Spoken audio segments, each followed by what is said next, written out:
ஹாய்ங்க. நான் இட்லி சாப்பிட போகிறேங்க. ஆமாங்க. ஐயையோ, சரியான வெயில் அடிக்குதுங்க. ஆமாங்க. என்ன பண்ண? இப்போ காலையில் சாப்பாடு சாப்பிட்டு தானே ஆகணும். ஆ எங்கள் ரூமில் இருந்து ஹோட்டல் கடைக்கு ஒரு அரை கிலோமீட்டர் தூரம் நடந்து போகணுங்க. ஆமாங்க. ஹோட்டலுக்கெல்லாம் சாப்பிட பார்சலே வாங்கிடலாம். ஆ சொன்ன மாதிரியே 4 இட்லி வடை பார்சல் வாங்கியாச்சுங்க. சாப்பிடலாம். சுற்றி மரமாக இருக்குங்க. மரத்துக்கு கீழே சாப்பிடலாமா இட்லி? வேண்டாங்க. இது சிட்டிங்க.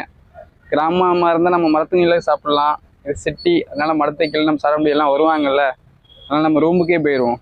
ஆ ஐயோ, ஊஞ்சலை பார்த்தோன்னே ஊஞ்சல் ஆடணும் போல இருக்குது. சின்ன வயசுல ஞாபகம் வருது. சரி, ஒரு நிமிஷம் ஊஞ்சல் ஆகிட்டு போவோம். ஆ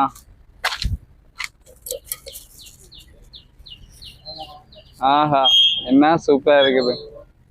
சரிங்க, போகலாம். ரூமுக்கு வந்தாச்சுங்க. வெயில கடந்தாச்சு. ஆமாம். ஆ ஹாய் நண்பா. ஹோட்டலுக்கு போயாச்சு, பார்சல் வாங்கியாச்சு. நான் சாப்பிட போகிறேன். வாங்க சாப்பிட்லாம். ஆ நீங்கள் என்ன சாப்பிட்டீங்கன்னு கமெண்ட் பண்ணுங்க. பார்சல் வாங்கிட்டு வந்து இட்லியை சாப்பிட போகிறேங்க. ஆமாங்க. ம்